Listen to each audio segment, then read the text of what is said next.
On a silent night in a forgotten valley, far from any map or kingdom, a child was born without a cry. No scream, no gasp for air. His eyes opened the moment he arrived, dark, deep, and unsettling, as if he had known the world long before he entered it. The villagers called his birth unnatural. His mother claimed she saw a strange light fill the room for a moment, a glow that vanished as quickly as it appeared. From that moment on, the child was different.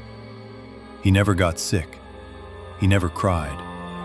And his gaze made even the elders uneasy, though none could explain why. They named him Samiri. Samiri grew at a pace no one could understand. At 3 years old, he spoke like a boy twice his age. By 10, he understood things that even the scholars of the tribe struggled to grasp. He kept to himself, watching, listening, learning.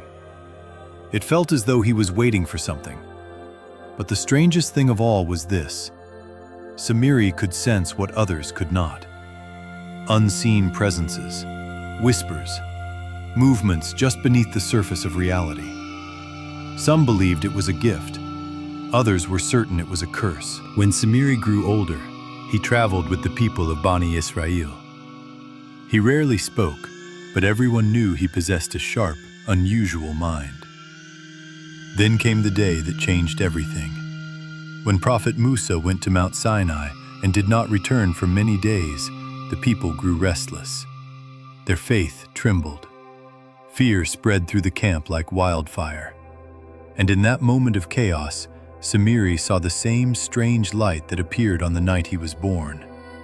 A whisper followed, soft, seductive, and meant only for him.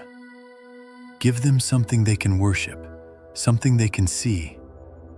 With knowledge no one knew he possessed, Samiri crafted a golden calf, one that seemed alive, one that seemed to call out. And as uncertainty consumed the people, their faith cracked. They turned to the idol. They turned to Samiri. And Samiri watched their weakness, silently. When Musa returned and saw what Samiri had caused, the anger in him was unlike anything the people had ever witnessed. The punishment he gave Samiri was not merely physical, it was existential. Samiri was cursed. He could no longer touch another human, nor be touched. He could no longer live among people.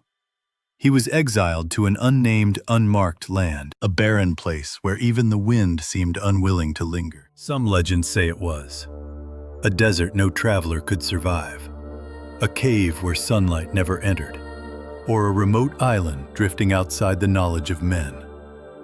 Wherever it was, Samiri was sent there to disappear. But one part of his punishment was far more terrifying than exile. Samiri would not die. Not until a time written long before his birth. He would wander alone, neither fully alive nor allowed the release of death. He would watch centuries pass like nights, empires rise and fall, generations come and go.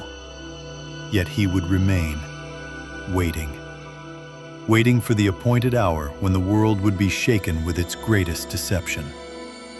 Many legends claim that when the signs of the end times begin to unfold, when truth becomes impossible to separate from illusion, Samiri will be released. Not as a teacher, not as a savior, but as a deceiver. A figure some would later recognize in stories as a false messiah. No one knows where Samiri is imprisoned. No one knows how he survives without aging. No one knows when he will return. But the old stories agree on one chilling truth. When deception becomes the world's greatest weapon, and people begin to worship illusions over truth, Samiri's time will come. Until that day, he waits in the shadows, silent, watching, preparing for the role he was cursed to play at the end of days. Thank you for watching. Don't forget to like and subscribe.